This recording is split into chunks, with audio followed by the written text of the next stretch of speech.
Hello, everyone. Tracy here, your resident business rebel, and you're listening to Digital Business Your Way podcast, the show that lets true stories and insider secrets of online entrepreneur life unfold.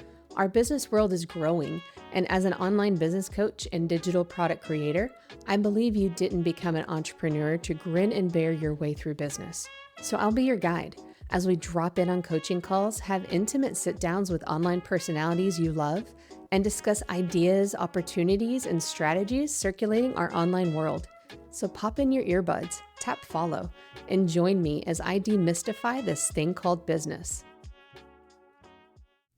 Hello, and welcome back to our space for breaking down what's really going on in business, right? Not just the shiny surface level stuff, but the sneaky hidden places where momentum crawls away to die.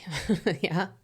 And today we are diving into one of the sneakiest of traps that's been haunting online business for, 30 years. The pressure to tell your lowest point story. Because here's the belief that's been hammered into us, into the industry. If you want to sell, you've got to share your rock bottom. That's how you build trust. That's how people connect. That's how they buy. And I get why that can sound right, especially when a big name from a stage are using words like trust, connect, and buy. But you've also been in enough rooms, heard enough sob stories, and I've coached enough entrepreneurs who hate this advice. And you know that not every story builds trust. A lot of them, especially with audiences that have high skepticism, it actually backfires. So if you've ever cringed your way through somebody's, I lived in a shack and now I make millions, follow my exact process and you will too, sort of speech, or if you've ever felt ashamed because you don't have a trauma dump of your own, well, this episode's for you. And I'll say honestly, this advice was one that surprised me when I moved into the digital space. But as I kept hearing people saying, share these stories, connect, make them buy, I quickly recognized it from the infomercials that I'd watch as a kid in the 90s. You've heard share your lowest point. It makes you relatable. And what they mean by that is that we've been there too. And wow, if they can do it, I can too, because my life isn't that bad. It's supposed to make you trustworthy. It helps people buy. And you've heard me say before many times that know and like is the marketing anchors and trust is where the sales come in, right? But what follows with this type of advice and the way these stories are taught to be shared, it's often like on one of the same great hit loops. I was living here and now I make millions kind of arc. And I maxed out all my credit cards and had $200 in the bank. And then my miracle breakthrough happened, which of course you can buy too. And the classic, I was shocked, baffled that nobody was around to help rescue me. So I had to pull myself up by the ropes, right? And sitting in the audience, you've plastered on polite smiles. You maybe even clapped and you thought like, wow, this was inspiring whenever it's one of the first times you've heard it. But that inspiration spark quickly fades, which, by the way, is why the advice is to give people a time crunch to buy. Those two get paired together.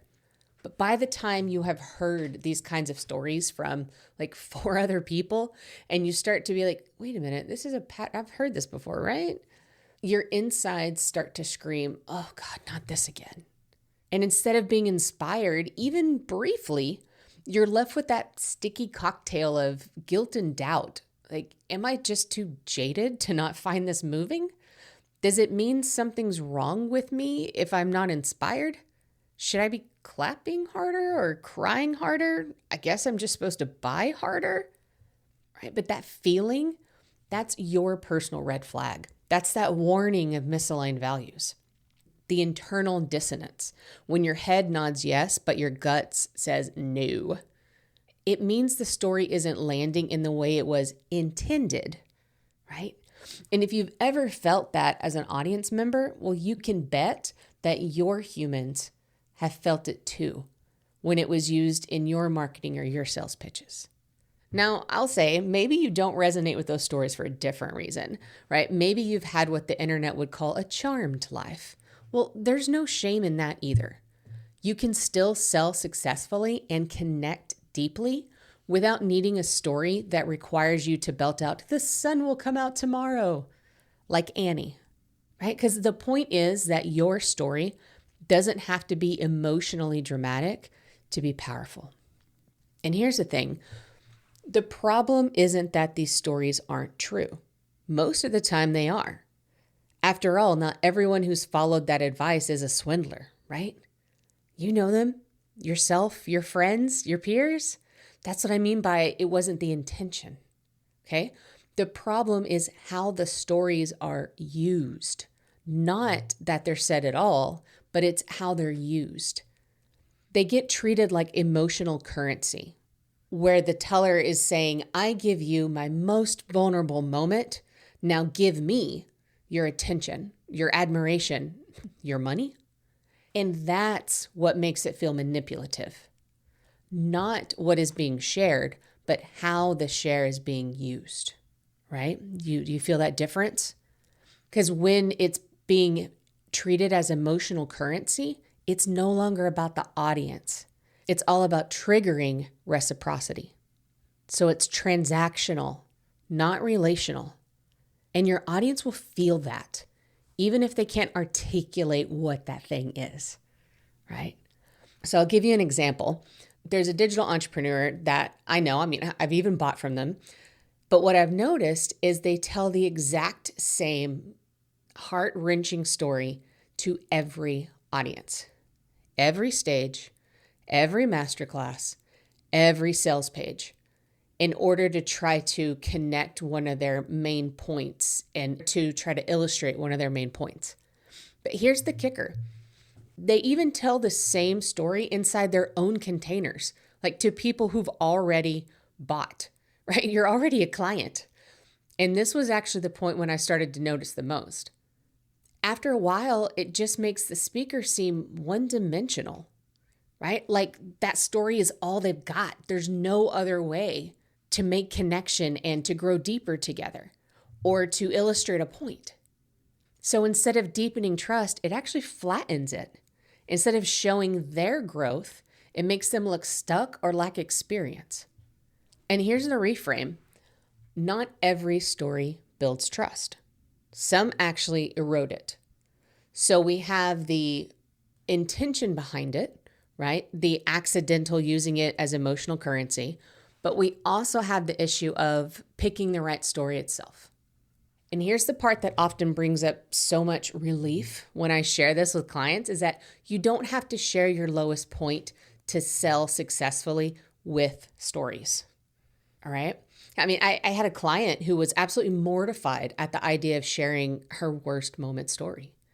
And she even said, "Tracy, I can't. I would rather disappear than put that on the internet. If that's what it requires to make more money, then just forget it."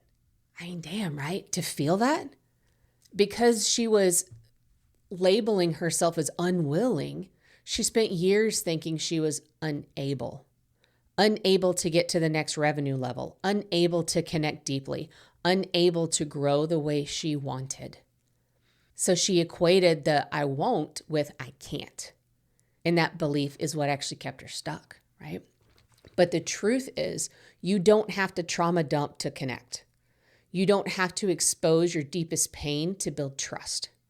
Instead, use stories that are relevant, contextual, and of course, real. But relevant and contextual for the audience and for the offer that's in front of you. So let me give you a couple real-world examples of stories that work. Not because they're dramatic, but because they're relatable. Yeah, and bonus points if you can send me a message and tell me if you've heard who shared these before. But here's the first one. Have a look at my first course. Honestly, it sucked. I've redone the same course 4 times since then, using thousands of pieces of different feedback. That's why I know it works now and why you see what you see today. Because yeah, that awkward couch potato, that's me, pre-glam squad, trying to look like I belong. What a far cry from what you see now. Do you hear the difference in that one? And then here's a second one. When I started my YouTube channel, I was scrappy and alone. To make my videos better, I was convinced I had to have a green screen and that would change everything. But I couldn't afford one.